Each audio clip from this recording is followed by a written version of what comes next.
I've been in the world of marketing for black to grey hairs, well, white now, and so I'm quite selective of whom we invite as guests on our Top Gun Sales and Marketing Show.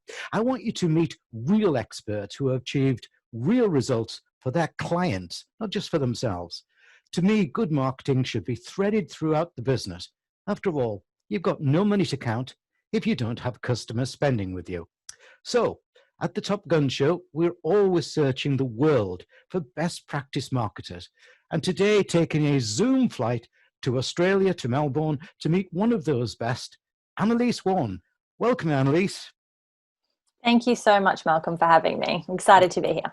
Lovely to see you. And it's the only way I can get into Australia at the moment, I believe. And I into the UK, so yes. Yeah, right. Thank goodness for technology. It is great. Now, before we start delving in how you do it, please tell us a little bit more about what your business does. Sure. So my husband and I own a marketing agency that we started about 3.5 years ago now. And we are a full service marketing agency, but we only work in the construction industry. So home builders, trades, we also maybe like apps that are in the construction based around that. And that's the agency side of things. And then now 1.5 years ago, we started a marketing mentor program. And this was at the time when we started it, particularly focused on women, mums in business, because that's what I was and I am. Yeah. And now that has grown to include not just mums and not just women, but it's a mentor program where we help small business owners to DIY their own marketing. Ah, brilliant. Now, I said in my opening piece that we're being selective about our guests on Top Gun. So where are you different? How do you think you qualify as a Top Gun in marketing? I think we're really, really different because we work with a lot of trades, and they often come to us and they have no idea about what has been happening with their Google ads or with whatever it is they've been doing, because the agencies have been keeping everything under lock and key, and they don't even own their own accounts and things. And it, to be honest, drives me a little bananas.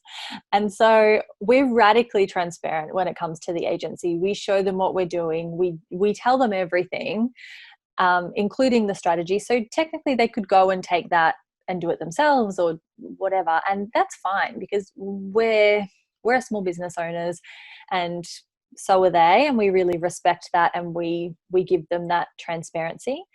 And I think in the mentor program, that in itself is quite different, in that people get access to our agency team via Zoom, and we log into the back end of their ad accounts or whatever it is that they need, and we workshop things with them, and we explain exactly what we would do. And we've got, of course, a video library of how to do it, and we can do things on the call. But I think those two aspects are what makes us really, really different. Brilliant. And I totally agree with you there. Your focus has been on helping women, especially mums, succeed in business. So what made you choose that as your platform? I know you're a mum yourself and continue to be a mum, but what made you select that area?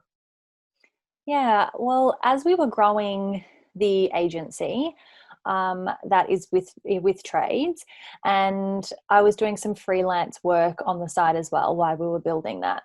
And so I was doing Facebook ads for coaches, and what I was charging for just to freelance with Facebook ads, so not including ad spend, not including the web development side of things, was just not, I knew, affordable for my friends and the women that I spoke to who wanted what we had, which was we had built this business that was working from home for both my husband and I. We could have the flexibility around the kids.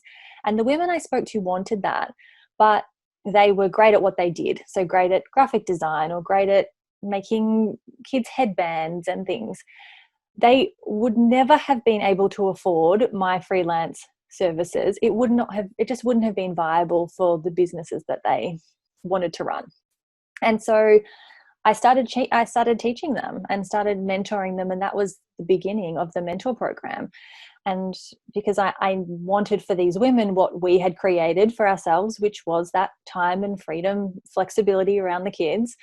And this was the way I saw that I could help them. Brilliant. Now, with the advent of technology, marketing has moved from being an art to almost a science. It can now be accountable. How do you help your clients make their marketing more efficient and effective?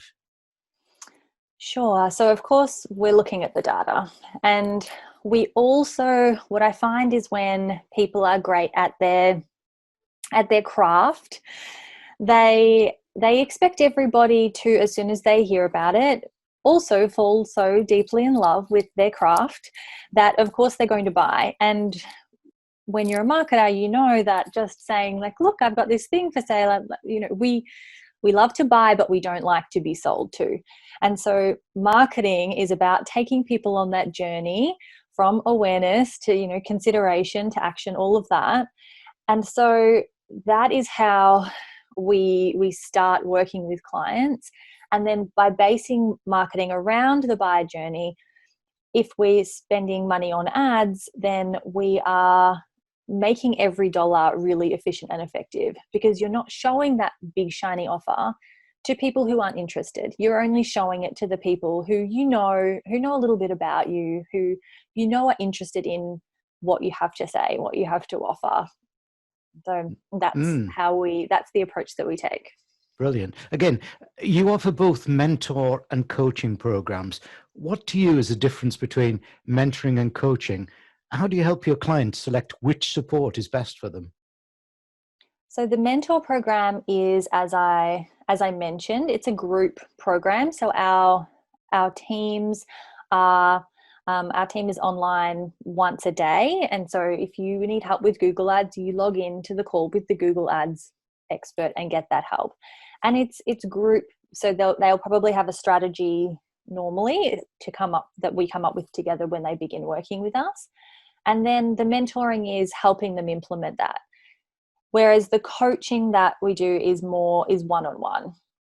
And so you actually then in the one-on-one coaching, you're really drilling down more on the nitty-gritty. So they'll come and we'll deal with one specific topic.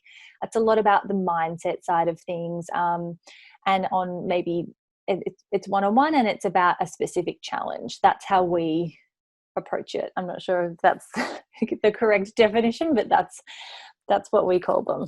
Yeah, I love that. Very clear distinction. I said in my introduction that you're in Australia, but I guess like me, you look after clients around the world. But no matter where we go, COVID has had a big impact on business. How are you helping your clients wherever in the world get through this pandemic time? Yeah, it certainly has, and it continues to have. And I think we're going to be seeing the effects and the repercussions for quite some time. For our trades, it has honestly helped them have a little bit of white space to actually think about marketing, which is good, but it is about with trades, it's generally a long pipeline, and so most of the people we work with are home builders, and so they're still okay at the moment, and it's just about then thinking, okay, looking more long term and coming up with strategies like that. Within the mentor program, it's typically not as long term a pipeline, and so we are strategizing with them and helping them to implement things that meets their current clients where they are at, because we know that good business is designed around a need in the market, a gap in the market. And so that need, just because of this pandemic, doesn't necessarily mean it has gone away. And so how can we still continue to meet that need, or how can we pivot and change and actually meet people where they are now based on the resources that we have or the things that we have available to us, and what does that look like? And so that's how we've been approaching it. Brilliant again. How do you think small business marketing will change in the coming years? And what do business owners need to be doing now to meet that change? I think that as the world continues to change, everyone now is online and people are realizing that the world as we knew it and the control that we superficially thought that we had is clearly out the window. That a lot of people are looking how they can move online and what that is going to look like. And the barrier to entry is very, very low. And that can be a great thing and it can be a challenging thing. But I think as the barrier to entry is low and the influx and the need grows, more people come online, that the need for really specialized services, really niched down businesses is going to grow. And that's going to be the way that we differentiate ourselves. And that's going to be the way that we continue to build our businesses with high profit margins, is really niching down with who we work with or how we work or the problem that we solve, and being okay to get, niche, really, really drilled down in that. And that's how I think we're going to continue to see. That's the trend I think we're going to see as we move forward. Very sensible, very sensible. Now, I don't know what it's like in Australia, but in the UK, sadly, no pantomime this year, but you can have 3 wishes still. So if I gave you those 3 wishes for the future of the respect for marketing in business, what would they be?